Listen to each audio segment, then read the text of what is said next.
الحمد لله الحمد لله نحمده ونستعينه ونستغفره ونؤمن به ونتوكل عليه ونعوذ بالله من شرور أنفسنا ومن سيئات أعمالنا من يهده الله فلا مضل له ومن يضلل فلا هادي له ونشهد أن لا إله إلا الله وحده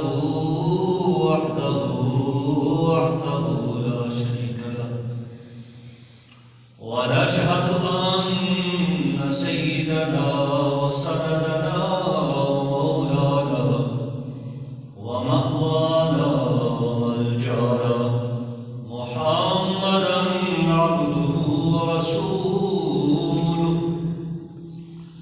أما بعد فأعوذ بالله من الشيطان الرجيم بسم الله الرحمن الرحيم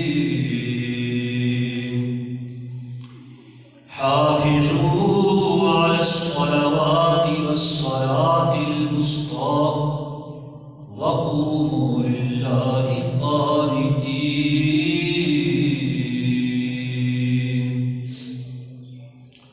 آمنت بالله صدق الله مولانا العظيم وبلغنا رسوله النبي الكريم الأمين ونحن على ذلك من الشاهدين والشاكرين والحمد لله رب العالمين مولاي صل وسلم دائما أبدا على حبيبك خير الخلق كلهم هو الحبيب الذي ترجى شفاعته لكل حول من الأحوال مقتحم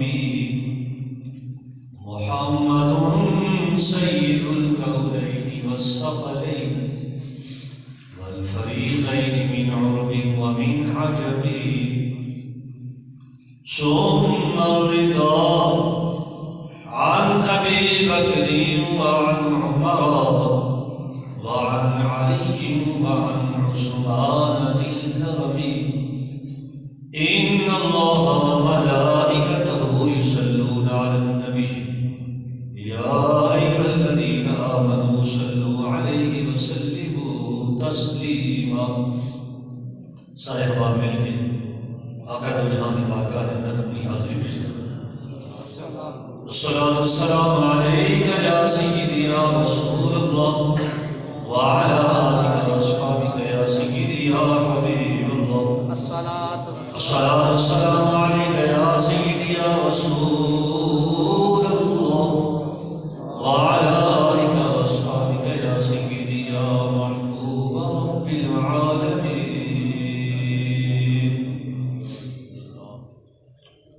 حضرات عظیم محتشم،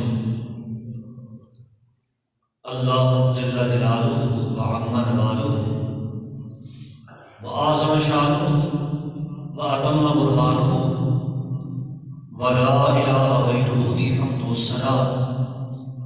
پیارے آقا مولا سید المرسلین خاتم النبیین انیس الغریبین رحمت للعالمین راحت العاشقین احمد مجتبی جناب محمد مصطفیٰ صلی اللہ علیہ وآلہ وسلم دی بارگاہ بے نیاز کے اندر ہدیت الاسلام پیش کرنے تو بعد قرآن مجید فرقان حمید دوسرا سپارہ سورہ بقرہ آیت نمبر 238 تھوڑے سامنے تلاوت کرنے کا شرف حاصل کیا.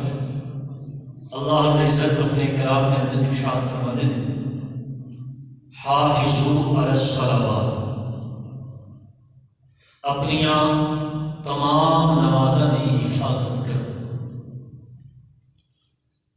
حفاظت تو مراد ہے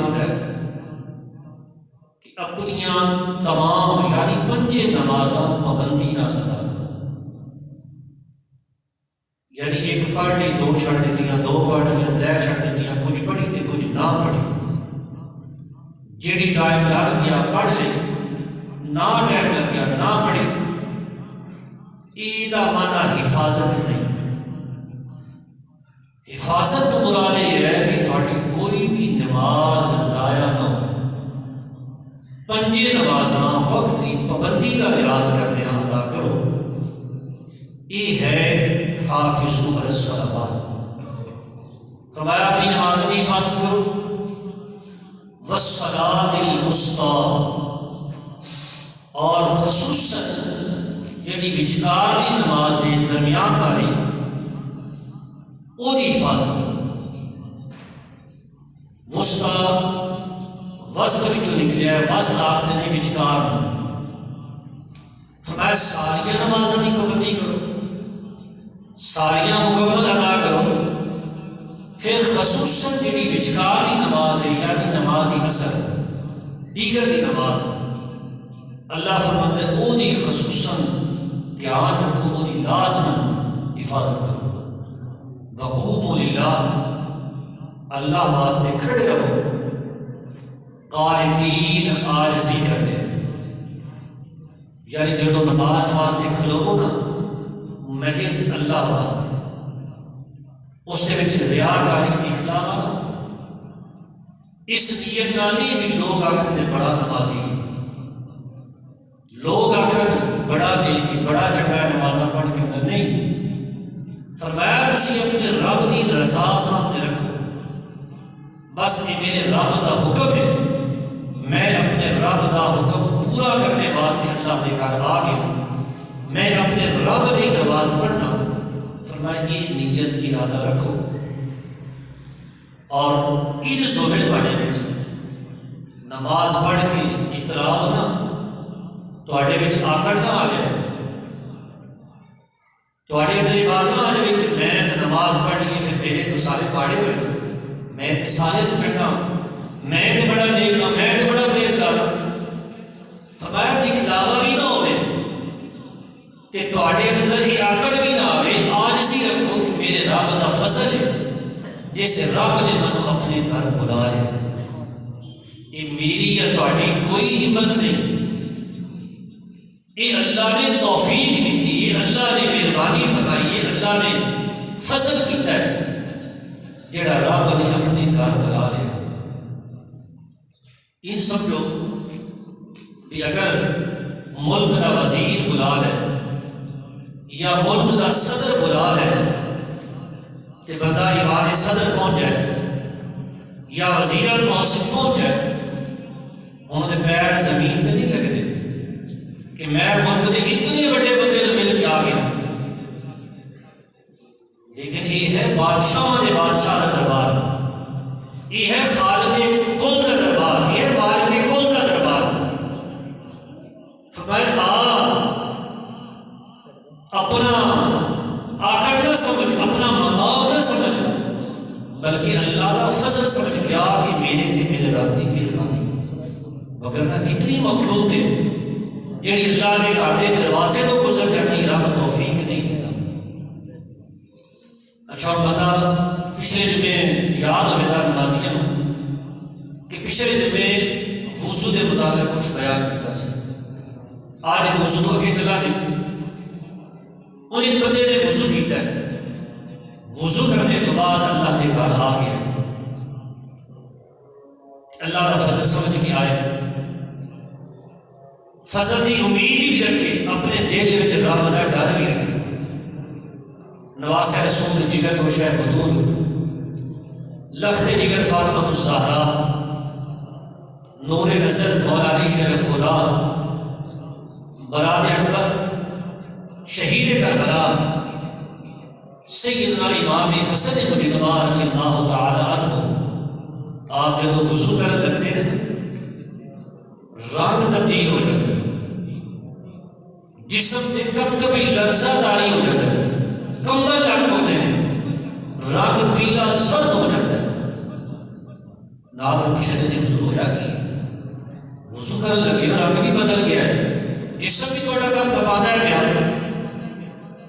امام حسن مجتباؤں نے بڑے تو بڑا دشمن دیکھ کے بھی لرزتے نہیں، لیکن اللہ کا خوف اتنا ہے. پوچھا حضور جسم تھوڑا کمدا کیوں ہے، رنگ بدل کیوں گیا ہے؟ آپ فرماتے ہیں تو نہیں پتا میں جبار کہا دی بارگاہ میں چاہوں والا میں وضو کرنا پیا، وضو کر کے اس خالق کے کل دے دربار میں جانا ہے جڑا جبار بھی ہے قہار بھی ہے، اس کا ڈر میرے دل وچ ہے. تے جدوں وضو کر کے مسجد کے دروازے تے پہنچتے ہیں نا، اپنا سر آسمان پر اٹھا دے، اٹھا کے عرض کرتے ہیں اے باری اللہ، اے بار کے جہاں، اے خالق کائنات، یہ ناچیز بندہ تیرے دروازے تے آ گیا. یا اللہ جی تو سانو آکھیا ہے نا بھی چنگے بندے بھڑیاں نال چنگا سلوک کریا کرو، اچھے انسان برے انسان نال اچھا سلوک کر. یا اللہ تو بھی یہ کر، میں برا تو برا، یا اللہ تو تے سارے کائنات کے اچھے کو اچھا ہے، یا اللہ تو برے تے مہربانی کر دے، اس گناہگار تے اپنا فضل کر دے. یہ ہے ڈر اور یہ ہے امید. اللہ کا ڈر بھی دل وچ ہوئے، اللہ کے فضل کی امید بھی ہوئے. امام حسن مجتبی سے کہتے ہیں مارے باری اے مالک جہاں، تو مہربانی کرے، تیرا فضل ہو جائے کہ میری غلطیاں معاف ہو سکتی ہیں، اور میں تیرے دربار میں آ گیا تے مالکا تیرے ہاتھ میں اختیار ہے، تو معاف کر دے. بندہ عاجزی لے کے اللہ کا ڈر لے کے اللہ کے در تے آئے تو پھر آ کے عرض کرتے مالک تیری مہربانی ہے کہ تو اپنے دروازے تے بلا لیا، ہن ہور مہربانی کر مالک، میری غلطیوں تو پردہ رکھ لے، میری غلطیوں تو درگزر کر لے، میری غلطی کی معافی عطا کر دے، اور میں تیرے دربار میں حاضر ہو کے. اور بندہ مسجد آ کے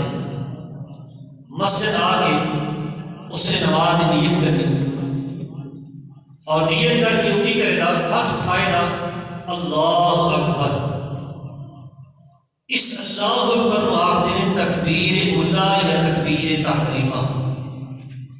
اور جڑا بندہ ہاتھ اٹھاتا ہے، یہ ہاتھ اٹھانا بھی بڑی عجیب کیفیت ہے. اسی آج تک کبھی غور نہیں کیتا بھی یہ مطلب کی. یہ ہاتھ اٹھانے نا جدو نماز کی نیت کری دی، ہاتھ اٹھا کے اپنے انگوٹھے کرنا کی نوکا نہ لائی دے نے، تلیاں انگلیاں کعبہ شریف ول کری دیا نے، تے پھر آخی دے اللہ اکبر. یہ جڑا ہاتھ اٹھانا ہے نا، یہ بھی اللہ کو بڑا پسند ہے. یہ ہاتھ اٹھانے تو مراد کی ہے. عرب کے اندر یہ دستور ہے کہ جدو کوئی شخص کسی دوسرے بندے تو بیزاری کا اظہار کرے، لا تعلقی کا اظہار کرے بھی میرے ادھر کوئی واسطہ نہیں، یا جڑی نے گل کی میری اس گل کا کوئی میرا تعلق نہیں، اے جڑا وعدہ نہیں کیتا اس وعدے میں میرا کوئی وعدہ، میں اس کو لا تعلق ہوں. وہ عرب کے لوگ ہاتھ اٹھا کے آخر سب میں اس کو بری ہوں، میرا کوئی تعلق نہیں. اسی اپنے معاشرے میں غور کریے نا تو سارے معاشرے میں انجے ہی جدو کسی دوسرے تو لا تعلقی کرتا ہے نا، بیزاری کرتا ہے، وہ ہاتھ اٹھا کے آخر کہ میں اس کو بری ہوں، میرا ادھر کوئی تعلق نہیں، میں اس کو لا تعلق ہوں. جدو سیدہ طیبہ طاہرہ صدیقہ کائنات سیدہ عائشہ صدیقہ رضی اللہ تعالی عنہا نے تہمت لگی نا، منافقہ نے تہمت لائی. اللہ رسول نے سیدہ بریرہ رضی اللہ تعالی عنہا تو پوچھا اے بریرہ، یہ جڑی لوگوں نے تہمت لائی ہے میری عائشہ تے، تو یہ بارے کی آخری ہے؟ سیدہ بریرہ نے ہاتھ اٹھا دیا کہ یا رسول اللہ میں لا تعلق ہوں، میں ایسی گل نہیں دیکھی سیدہ عائشہ میں. سیدہ عائشہ اس بات تو بری نہیں، میں بھی بری ہوں، میرا اس کا کوئی تعلق نہیں. یعنی ہاتھ اٹھان کا مقصد یہ ہوتا ہے کہ یا اللہ میں دنیا کو لا تعلق ہو گیا، میں دنیا کا مال تو لا تعلق ہو گیا، کاروبار، بیوی، بچے، مکان، دکان، دفتر، مال ڈنگر، ڈیرا، سب کچھ چھڑ کے یا اللہ سارے تعلق باہر رکھ کے مالک تیرے دربار میں جا گیا میں سب تو لا تعلق ہوں، ہن تیرے نال تعلق جوڑن آیا مالک میرا تعلق قبول کر لے۔ یعنی یہ مطلب یہ ہے کہ یا اللہ میں سب تو لا تعلق ہوں، دنیا دے سارے معاملات تو میں لا تعلق ہوں، مالک ہن میرا تیرے نال تعلق ہے، بس تیرے دربار میں آیا ہوں، ہن اپنی محبت اپنا قرب ادا کر۔ انسان ہر شے تو بیزاری دے جاتا ہے، یا اس میں سمجھو کوئی بندہ دریا میں ڈبدا ہوئے ہمیشہ وہ اپنے ہاتھ مارتا ہے، حتیٰ کہ وہ چہرہ اور سر بھی ڈب جائے نا، کوشش ہوتی ہاتھ مار دے، کیوں کہ شاید کوئی شے میرے ہاتھ آ جائے تو میں اسے ڈبن تو بچ جاؤں۔ فرمائے انجی سمجھو کہ انسان ان سمجھے کہ میں ہوں گناہ دے سمندر میں ڈب چکیا تے مالک میرے ہاتھ پھیلے نہیں، ہوں تو منو اس ڈبن تو بچا سکتا ہے۔ یا اللہ میں گناہ دے سمندر میں غرق ہو گیا، بڑے میرے گناہ ہیں تے یا اللہ میں ڈبن والا ہوں، تیری رحمت تو سوا چارہ کوئی نہیں، یا اللہ تو بچا سکتا ہے، ہوں گناہ دے سمندر میں بچا دے۔ جو تو بندہ تکبیر آخر اللہ اکبر، یہ تکبیر بڑی قیمت والی شے ہے، اس تکبیر اولا دی تکبیر تحریمہ کی بڑی قدر و قیمت ہے، لیکن اسی نادان سمجھنے نہیں۔ سارے بڑے نمازی ایسے ہوتے ہیں، اللہ پاک توفیق عطا فرمائے، تے ڈوٹیاں دے بیٹھ کے گلاں کرنے ہوندے نے، تکبیر اولا نکل جاتی ہے، باہر کھلو کے انتظار ہی چلتے ہیں نماز کھلوے کی تے جانے، تکبیر اولا نکل جاتی ہے، بعض ہو بھی نہیں آگے سنتا دی نیت کرتے ہیں، لیکن پتہ ہے جماعت ہو پالی ساری سنت ختم کرنے تو پہلو فرض دی جماعت کھلو جائے گی، لیکن پھر بھی دھیان نہیں کرتے، اپنی سنتا وچ مصروف رہتے ہیں، تکبیر اولا بھی نکل جاتی ہے، بعض بار ایک دو رکعتاں بھی نکل جاتی ہے۔ نبی کریم صلی اللہ علیہ وآلہ وسلم نے فرمایا کہ تکبیر اولا کتنی قیمت والی ہے۔ ایک دفعہ تھا صدیق کائنات سیدنا صدیق اکبر رضی اللہ تعالی عنہ نے 400 اونٹ اور 40 غلام چوری ہو گئے، 400 اونٹ اور 40 غلام، اگر فی زمانہ بھی قیمت لائیے نا تو کم از کم 1.5 تو 2 لاکھ روپے کا ایک اونٹ ہے، اور 400 کی قیمت 8 کروڑ کے لگ بھگ بنتی ہے۔ 400 اونٹ بھی 40 غلام بھی چوری ہو گئے۔ صدیق اکبر رضی اللہ تعالیٰ تھوڑا جا چہرے تے غم دے آثار آئے، نبی آخر زمان صلی اللہ علیہ وسلم تشریف لے آئے تو دیکھے نبی یار پریشان ہے، اللہ نے محبوب نے فرمایا صدیق کے گا کیوں پریشان ہے، اور چہرے تے غم و دو دے آثار نے کس شے نے پریشان کیتا ہے؟ عرض کہتے ہیں یا رسول اللہ صلی اللہ علیہ وسلم مال کا نقصان ہو گیا۔ فرمایا کی نقصان ہے؟ عرض کہتے ہیں یا رسول اللہ 400 اونٹ اور 40 غلام چوری ہو گئے، ساڑھے تے 400 روپیہ گم ہو جائے نا تاکہ نیندر نہیں پہنی، یا رسول اللہ 400 اونٹ بھی چوری ہوئے، 400 غلام بھی چوری ہو گئے، یا رسول اللہ اس بات نے پریشان کیتا ہے۔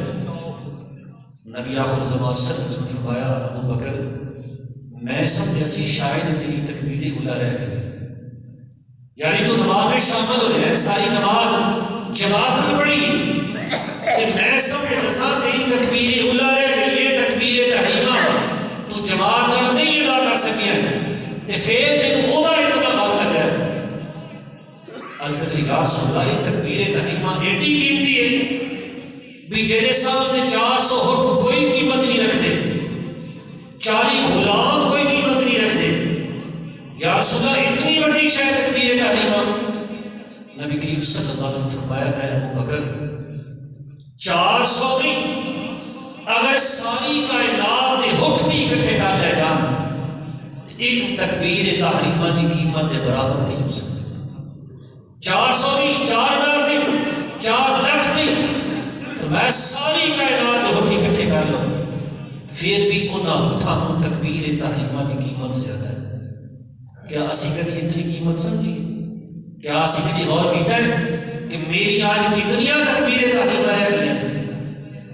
اسی اتنے برے انسان اتنے خطا کار تکبیر تحریمہ کی ساڈیاں تے کتنی نمازاں رہ گئی ہیں.